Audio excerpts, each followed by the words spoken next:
Hello students, இன்னைக்கு class 10 TN சமச்சீரில் இருக்கக்கூடிய ரிலேஷனில் இருக்கக்கூடிய எக்ஸாம்பிள் 1.4 பார்க்கலாம்.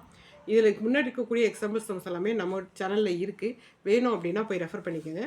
இப்போ எக்ஸாம்பிள் 1.4 பார்க்கலாம். இல்லாட்டி A is equal to 3, 4, 7, 8 and B is equal to 1, 7, 10. Which of the following sets are relation from A to B? இங்கே வந்து ஒரு 3 sets கொடுத்துருக்காங்க. R1, R2, R3 அப்படின்னு ஒரு 3 sets கொடுத்துருக்காங்க. இந்த 3 setsல எது வந்து இங்கே ரிலேஷனாக இருக்குது அப்படின்னு சொல்லி கேட்டிருக்காங்க. R1ங்கிற ஒரு ரிலேஷன் கொடுத்துருக்காங்க, R2ங்கிற ஒரு ரிலேஷன் கொடுத்துருக்காங்க, R3ங்கிற ஒரு ரிலேஷன் கொடுத்துருக்காங்க. A to Bயில் இது எது ரிலேஷன் அப்படின்னு சொல்லி கேட்டிருக்காங்க. ஓகேவா? ஃபஸ்ட்டு நம்மளுக்கு A கொடுத்துருக்காங்க, B கொடுத்துருக்காங்க. அது ரெண்டையும் யூஸ் பண்ணி A cross B என்ன வரும் அப்படின்னு கண்டுபிடிச்சிருக்காங்க.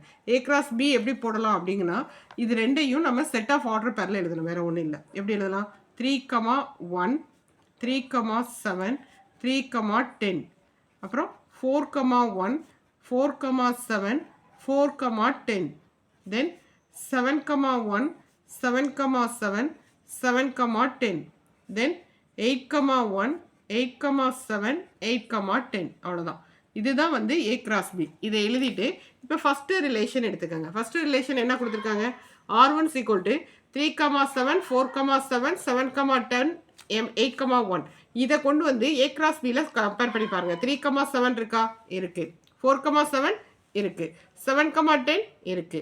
8, 1 இருக்குது. அப்போ R1ல் இருக்கக்கூடிய எல்லா எலமெண்ட்டும் நம்மளுக்கு A cross Bயில் இருக்குது. R1 இஸ் எலமெண்ட் ஆஃப் அப்படின்னு போடுறத விட இங்கே வந்து இஸ் ரிலேஷன் அப்படிங்கிறனால சப்செட்னு போடுங்க. R1 is subset of A cross B.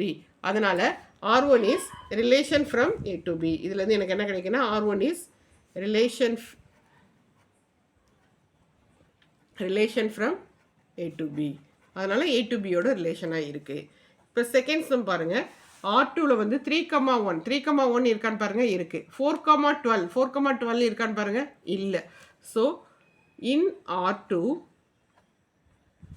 4, 12 is not belongs to, இங்கே வந்து இது எலமெண்ட்டுப்பா, அதனால் is not belongs to A cross B. A cross Bயில் இல்லை.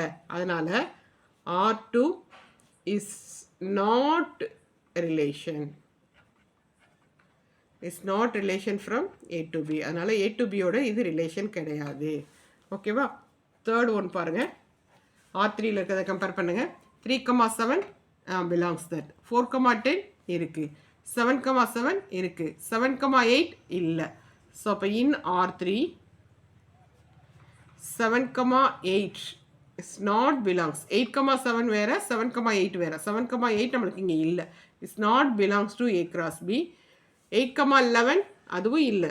8, 11 also is not belongs in A cross B. 8, 7 இருக்குது. 8, 10 இருக்குது. அப்போ இது ரெண்டு எலமெண்ட்டும் இல்லை. அதனால் R3 is not relation from A to B. அவ்வளோதான்.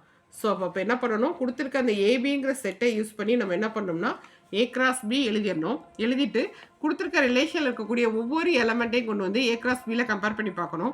எல்லா எலமெண்ட்டும் இருந்துச்சு அப்படின்னா அது வந்து ரிலேஷன் எழுதிடுங்க. ஏதாவது ஒரு எலமெண்ட்டோ அல்லது ரெண்டு எலமெண்ட்டோ இல்லை அப்படின்னா அது வந்து நாட் ரிலேஷன் அப்படின்னு எழுதிடுங்க. ஓகேவா? இப்போ அடுத்த எக்ஸாம்பிள் பார்க்கலாம். இந்த ஆரோ டயக்ராம், ஒரு ஆரோ டயக்ராம் கொடுத்துருக்காங்க. shows the relationship between set P and Q. Pக்கும் Qக்குள்ள ஒரு ரிலேஷன்ஷிப்பை வந்து மென்ஷன் பண்ணுற மாதிரி ஒரு ஆரோ டயக்ராம் கொடுத்துருக்காங்க. இந்த ரிலேஷனை செட் பில்டர் ஃபார்ம்லையும் ரோஸ்டர் ஃபார்ம்லையும் எழுதுங்க அப்படின்னு கேட்டிருக்காங்க. அதோட டொமைன் என்ன, ரேஞ்ச் என்ன அப்படிங்கிறத கண்டுபிடிங்க. இதுதான் கொஸ்டின். ஓகேவா? ஸோ நமக்கு என்ன ஆரோ டயக்ராம் கொடுத்துருக்காங்கன்னா, Pங்கிறதுல வந்து எலமெண்ட் என்ன கொடுத்துருக்காங்க அப்படின்னா 5, 6, 7, 8 அப்படின்னு கொடுத்துருக்காங்க. Qங்கிறதுக்கு என்ன கொடுத்துருக்காங்க அப்படின்னா 3, 4, 5 அப்படின்னு கொடுத்துருக்காங்க.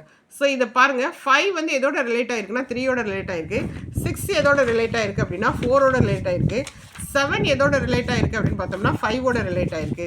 ஸோ இதை பார்த்தாலே நம்மளுக்கு ஒரு ஐடியா கிடச்சிரும். இது ரெண்டையுமே ஜஸ்ட்டு கம்பேர் பண்ணுங்கள்.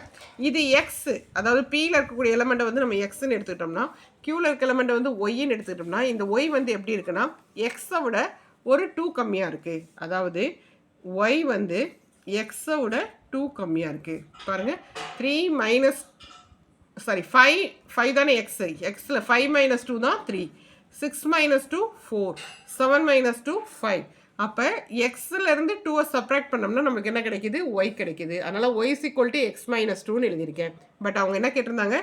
செட் பில்டர் ஃபார்ம் அப்படின்னு கேட்டிருந்தாங்க. செட் பில்டர் ஃபார்ம்னா நம்ம என்ன பண்ணுவோம்? ஃபஸ்ட் எடுத்தோன்னே x comma y such that y is equal to x minus 2 where x is belongs in P, y is belongs in Q. xங்கிறது Pயில் இருக்கக்கூடிய எலமெண்ட், yங்கிறது Qயில் இருக்கக்கூடிய element. இதுதான் செட் பில்டர் ஃபார்ம். ஏன்னா சச் தட் போட்டு எழுதுவோம். அந்த சச் தட்டுங்கிறது நீ slash போட்டு எழுதலாம், இல்லைன்னா கோலன் போட்டு எழுதலாம். இங்கே எல்லாமே ஆர்டர் பேரில் தான் நம்ம எழுதுவோம். இது என்னது? Relation. So r is equal to x such that sorry x comma y such that y is equal to x minus 2, x belongs to P, y belongs to Q அப்படிங்கிறது செட் பில்டர் ஃபார்ம். செகண்ட் என்ன கேட்டிருக்காங்க? Roster ஃபார்மில் எழுதுங்க. இந்த ரிலேஷனை நீங்கள் roster ஃபார்மில் எழுதுங்க.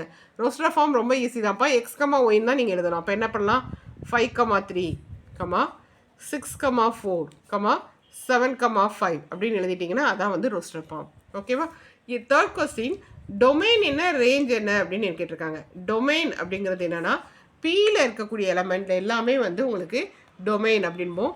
Pயில் இருக்கக்கூடிய எலமெண்ட்டில் எது Qவோட மேப் ஆகிருக்கோ அதை தான் எடுத்துக்கணும். Pயில் என்னென்ன எலமெண்ட் மேப் ஆகிருக்கு? 5 வந்து 3யோட மேப் ஆகிருக்கு, 6 வந்து 4ஓட மேப் ஆகிருக்கு, 7 வந்து 5ஓட மேப் ஆகிருக்கு. இது 3 மட்டும் தான் எழுதணும், 8 எழுதக்கூடாது. ஓகேவா? 8 எழுதக்கூடாது. எது எது மேப் ஆகிருக்கோ அதை மட்டும்தான் எழுதணும். ரேஞ்ச் அப்படிங்கிறது என்னென்னா Qவில் இருக்கக்கூடிய எலமெண்ட்டில் எது எது மேப் ஆகிருக்கோ அதெல்லாம் வந்து ரேஞ்ச். 3, 4, 5. அதாவது ரிலேஷனில் ஃபஸ்ட்டு இருக்கக்கூடிய எலமெண்ட் எல்லாத்தையும் டொமைன் சொல்லுவாங்க, செகண்ட் இருக்கக்கூடிய எலமெண்ட் எல்லாத்தையும் ரேஞ்சுன்னு சொல்லுவாங்க. நீங்கள் ரிலேஷன் எழுதுறீங்கல்ல, அந்த ரிலேஷனில் ஆர்டர் பேரில் எக்ஸ் வேல்யூ எல்லாத்தையும் டொமைன் சொல்லுவாங்க, ஒய் வேல்யூ எல்லாத்தையும் கோடொமைன் சொல்லுவாங்க. ஆர்டர் பேரில் வந்து நம்ம எக்ஸ் கமா ஒய் தானே எழுதுவோம், அதுதான். ஓகேவா? ஸோ இது ரொம்ப ஈஸியாக தான் இருக்கும். இதே பேட்டர்னில் நீங்கள் எக்ஸசைஸ் நம்ம ட்ரை பண்ணி பாருங்கள். அதில் ஏதாவது டவுட் இருந்தது அப்படின்னா கமெண்ட் பண்ணுங்கள். அந்த சம்ம நான் உங்களுக்கு கிளியர் பண்ணி தரேன். தேங்க்யூ.